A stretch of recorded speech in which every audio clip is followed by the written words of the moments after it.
Hello everyone. बीच में 2 दिन का गैप हो गया था, तो आज हम इसे स्टार्ट करेंगे अपने नेक्स्ट करंट अफेयर का सेशन। मैंने ये कहा था कि मैं क्वेश्चंस को जो लेके आऊँगा, मैं यूपीएस मतलब छोटे एग्जाम से लेकर यूपीएससी तक का इसमें कवर करूँगा अपना सिलेबस, ठीक है, ताकि आप लोगों को जो यूपीएससी की तैयारी कर रहे हैं या जो इन एग्ज़ाम्स के साथ यूपीएससी की तैयारी कर रहे हैं उनको भी कुछ बेनिफिट मिल सके, ठीक है।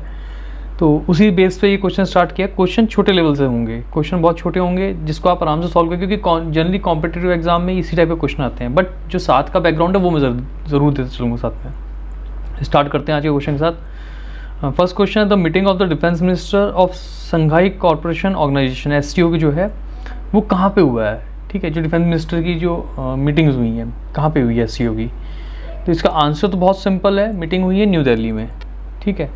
बट खाली इतना करके काम नहीं चल पाएगा, इसके साथ कुछ इसके अदर फैक्ट्स भी हैं जो हमें साथ में लेके चलने पड़ेंगे। सबसे पहले तो आखिर ये जो मतलब एससीओ है इसके बारे में अगर बात की जाए तो इसमें टोटल कितनी कंट्रीज़ पार्टिसिपेट करती हैं, कितनी कंट्रीज़ इसके अंदर हैं। तो देखिए अगर हम एससीओ की बात करें, 1 सेकेंड,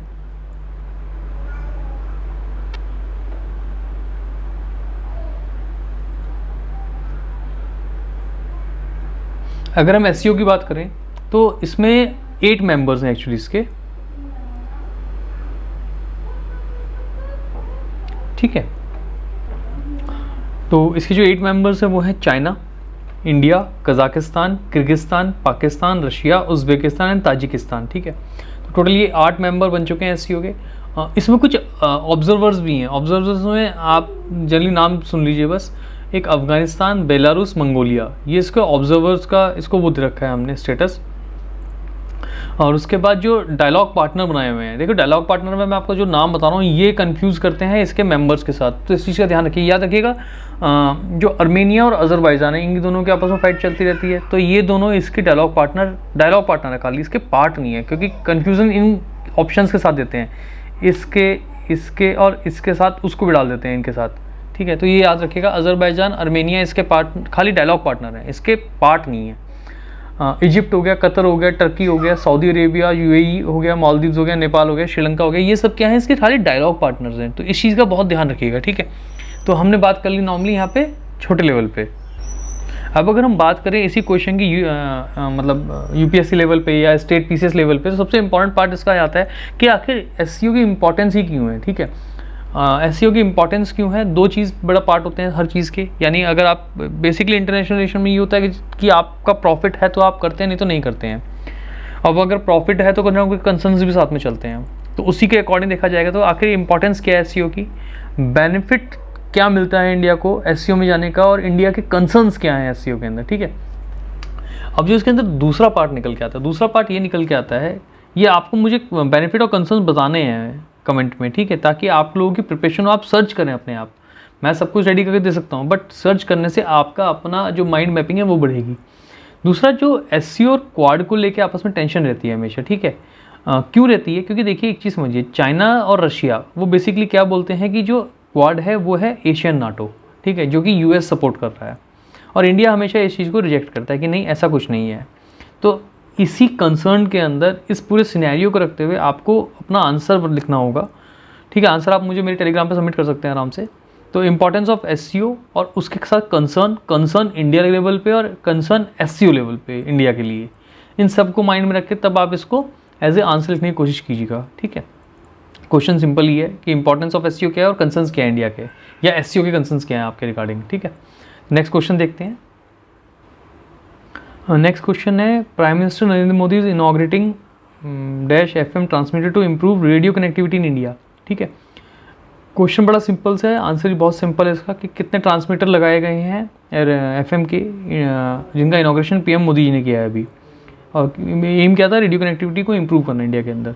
तो देखिए इसका आंसर है 91 ट्रांसमीटर्स लगाए गए हैं, ठीक है। लेकिन इसमें 2 चीज़ बहुत इंपॉर्टेंट है, ये कहाँ लगाए जा रहे हैं, ठीक है। सबसे पहली बात तो ये इंपॉर्टेंट है, देखिए एक चीज़ याद रखिए, 91 ट्रांसमीटर हैं लेकिन ये लगाए गए हैं 84 डिस्ट्रिक्ट्स में, ठीक है।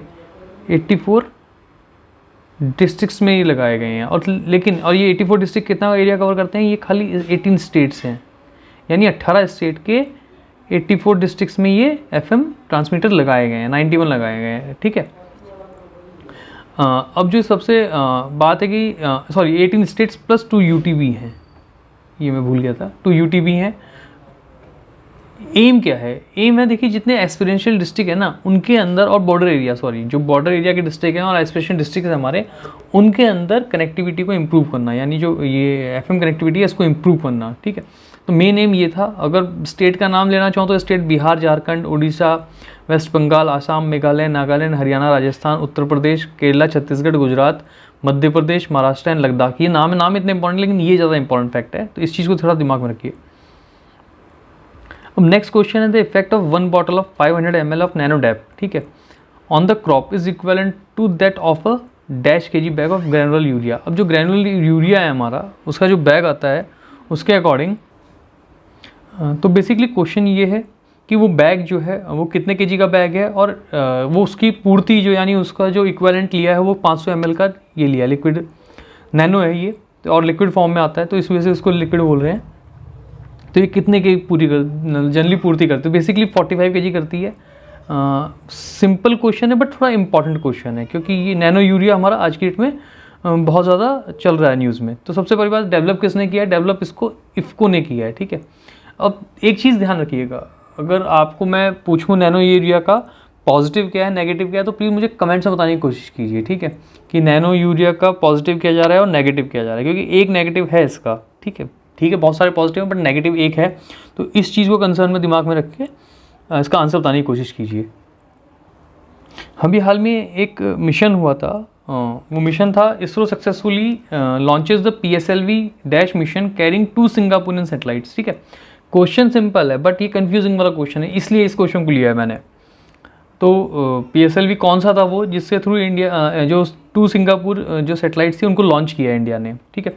इसके बारे में डिटेल बात कर लेते हैं, तभी आपको समझ पाएगा आखिर ये क्वेश्चन लिया ही क्यों है, ठीक है। एक्चुअली देखिए क्या है, 1 सेकेंड,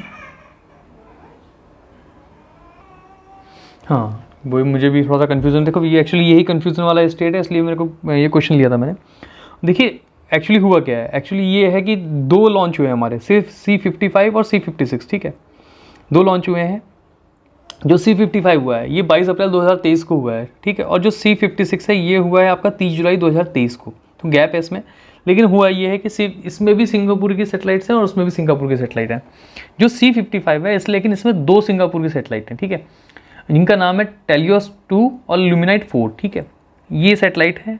जो टेलोस 2 है ये 741 केजी की सैटेलाइट है और इसका इमेजरी पर्पज़ के लिए यूज़ कर रहे हैं। हाँ, जो ल्यूमिनाइट है ये 16 केजी की सैटेलाइट है, और बेसिकली क्या है, ये हाई परफॉर्मेंस जो स्पेस बॉर्न VHF डेटा है उनको ये ट्रांसमिट करेगी। तो ये 2 पर्पज़ पे सैटेलाइट गई हैं इनकी, एक टेलियोस 2 एक ल्यूमिनाइट 4, ठीक है। लेकिन जो PSLV C56 है, ठीक है, इसका नाम DSSAR मिशन था। सार मतलब synthetic aperture radio receiver, sorry. तो ये इस पर्पज़ की सैटेलाइट थी।